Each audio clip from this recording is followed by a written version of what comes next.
Hi guys, we're a little more than halfway through the year and I've read three complete standout books from 2022, one from the 19th century, one from the 20th, and the last from the 21st.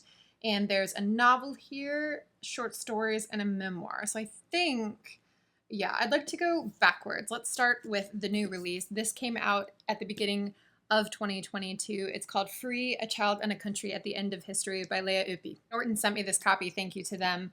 Uppi teaches political theory, I think, at the London School of Economics, and this is her debut memoir about growing up in Albania.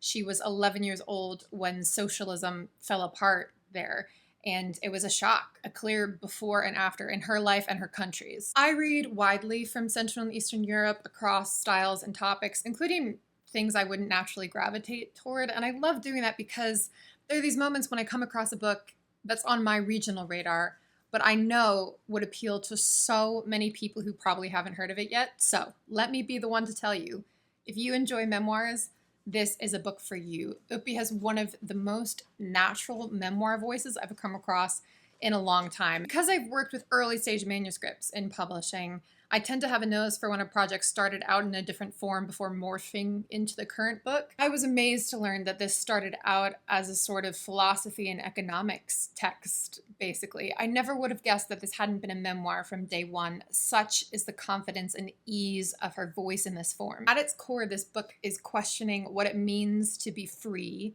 under certain economic and social conditions, because up to the age of 11, there was no doubt in Uppi's mind that she was free. Fundamentally, they were taught in school that socialism created freedom and that they were working toward an even freer and more egalitarian society, which would be communism. When I mentioned this book to my Czech tutor who grew up with similar ideology and propaganda in Prague, she was like, please, by the age of 11, I knew all that was bullshit and we talked about it a certain way at home and then you played along publicly. But for Uppi, she was one of those like rah-rah socialism type children. She was so proud of her country and of herself for being a good little socialist citizen. There's a lot of very endearing self-reflection in here on how she was really praise-oriented and achievement-oriented and how that definitely influenced her zeal for the cause. And let me tell you, as a kid who was a little suck up in my catechism classes growing up, I can relate. It's like, did I ever love Jesus, or did I think that loving him more hardcore than the other kids would help me jump the line into heaven? This book is largely a portrait of Uppi's grandmother, mother, and father, and their family dynamic is a major reason that she was in the dark for as long as she was. Their secrets, their avoidance of their family history. There's a moment when she and her parents are with a couple who are their friends and neighbors, and Uppi says to this couple, I don't think my parents love Enver Hoxha. Hoxha was the multi-decade dictator of Albania until 1985. And it's interesting to get this glimpse into Albanian socialism specifically. I wasn't familiar with it. There is this Western tendency to compress all of these experiences under the sort of Soviet Stalinist umbrella. And meanwhile, your former Yugoslavs are like, nah, our guy was actually Tito. And Romanians are like, we had Ceausescu.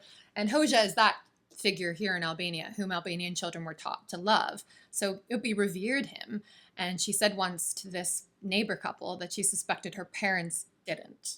And that's a tense scene, as you would imagine. One of my favorite things about Free is that in the early chapters, Uppi gives you the facts as she understood them at the time, and you learn the reality alongside her. There's a section where she talks about her parents discussing people going off to universities in various towns, talking about their areas of study and saying things like, oh, it's tough to graduate from that major.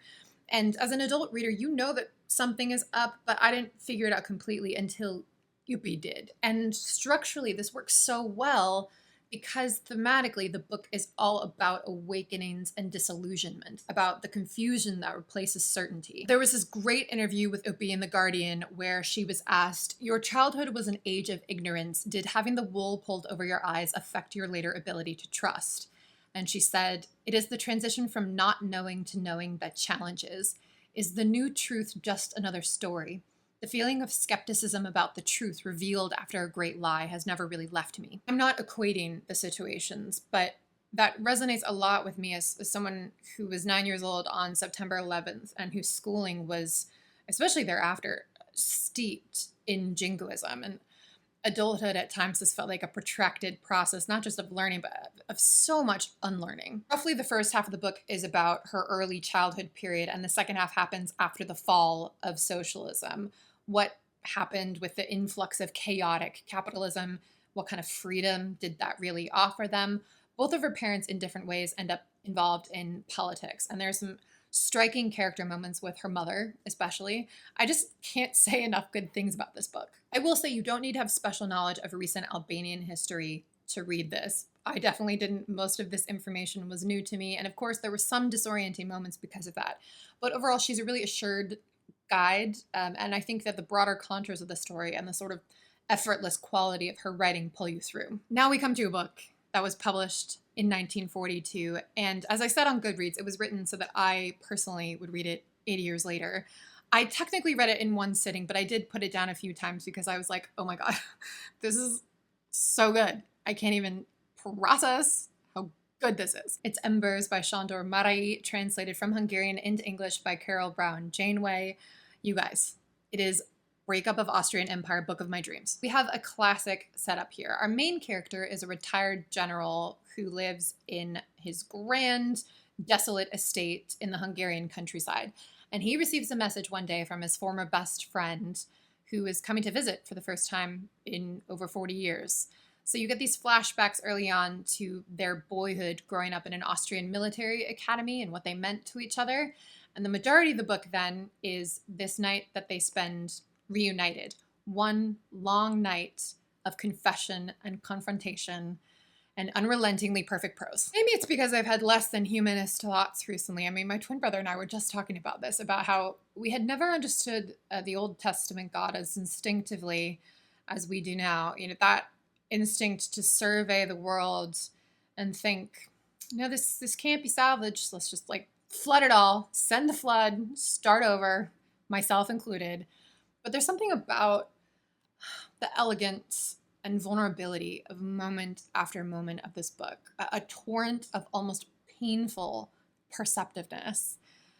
It made me feel like maybe being human is something worthwhile. I don't know. What gets me most, predictably, is the parallels between these men and broader events, the way they're examining the wreckage of their lives from within the ruins of empire as almost spiritual refugees of a lost world. They grew up in Vienna in the late 1800s, had their falling out around 1900. And since then, their country has ceased to exist. Austria-Hungary is no more.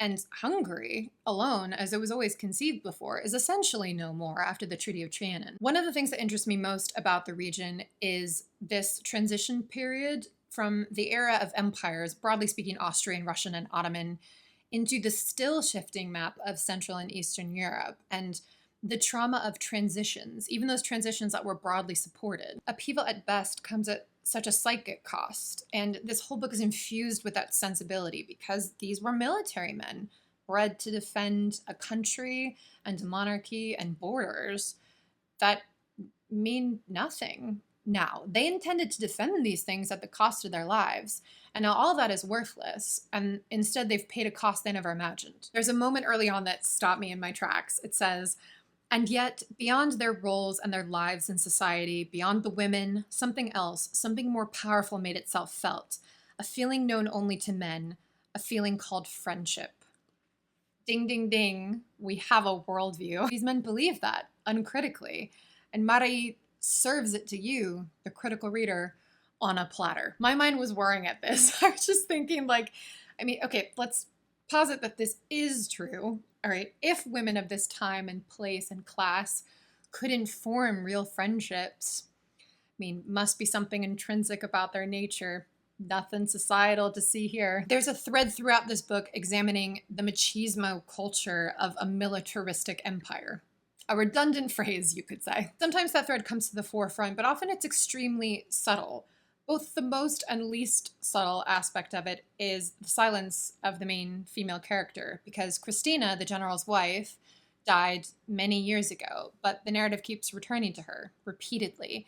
And it's almost like it makes it more perfect, this built-in glaring imperfection, because you feel the absence of her perspective, feel the loss for what it is. And these men do too, and they're struggling to articulate it. And then I loved that the general, our main character in here, is somewhat unconventional in that role. Maybe it has something to do with authors identifying more naturally with creative types, with more imaginative minds, and those who have explicitly identified as misfits at some point in their lives. But it's much rarer for the less sensitive, artistic, less neurotic character to be the primary speaker. When that's done well, it stands out. Think of Remains of the Day, for example.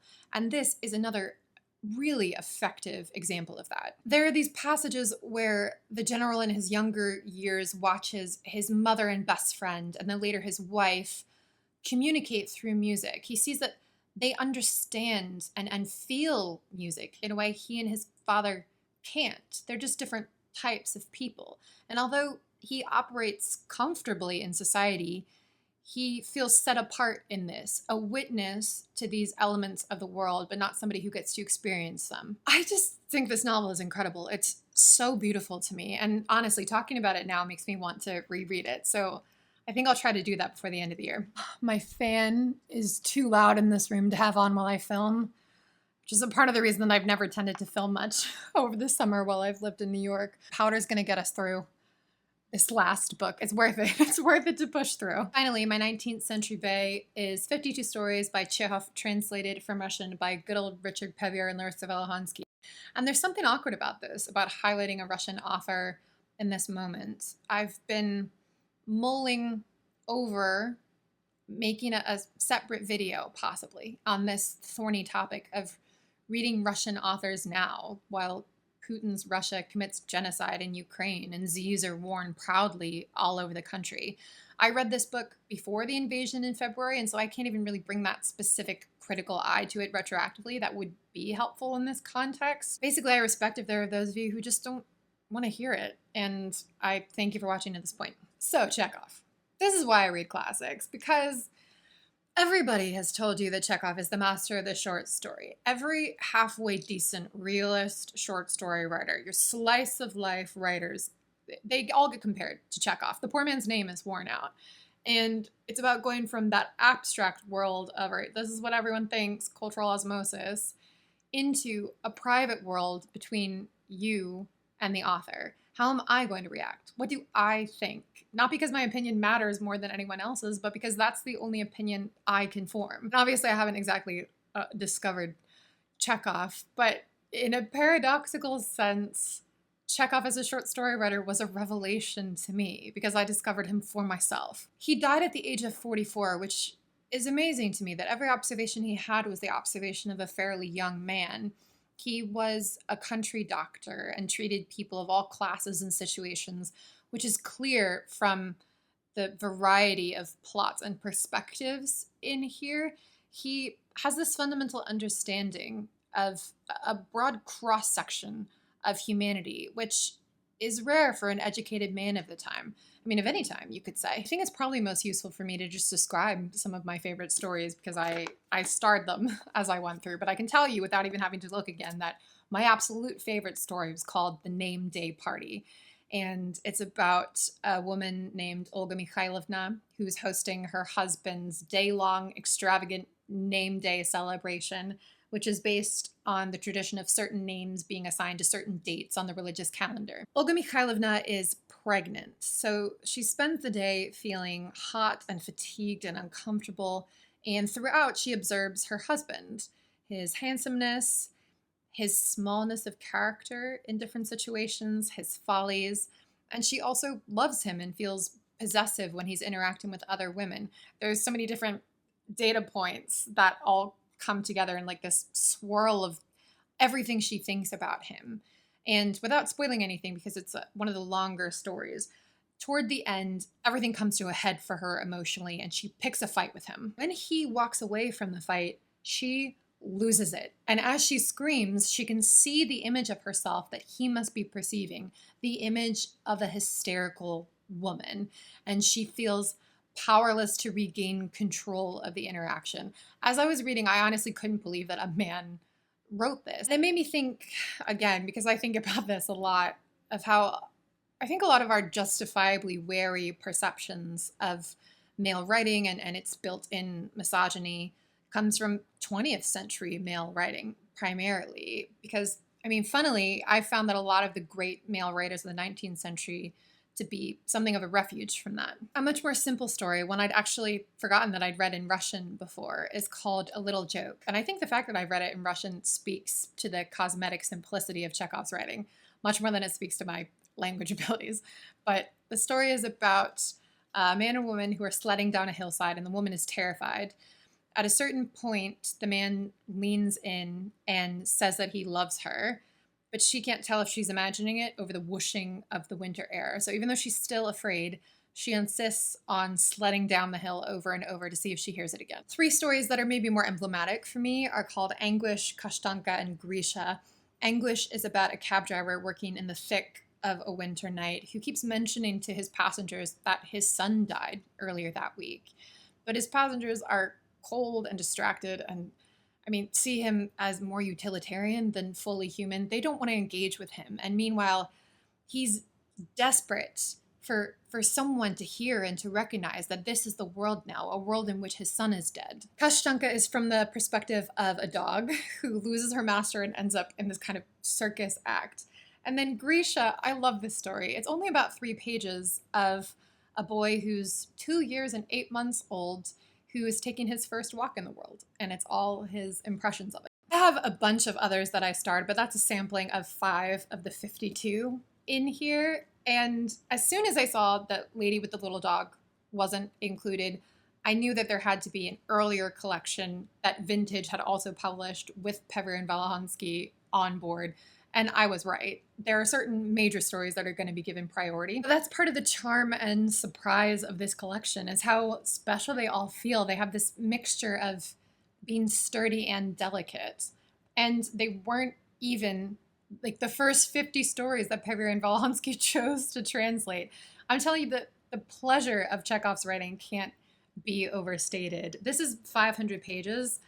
And when I was reading it, I didn't feel impatient to finish and to get to other books. This was the book I wanted to be reading. So this is where I humbly suggest that you drop what you're doing and read these 3 books. You won't regret it, most likely. If you do, you know where to find me to come set me straight. Thank you for watching. This is so much fun for me, and I'll see you soon for another video.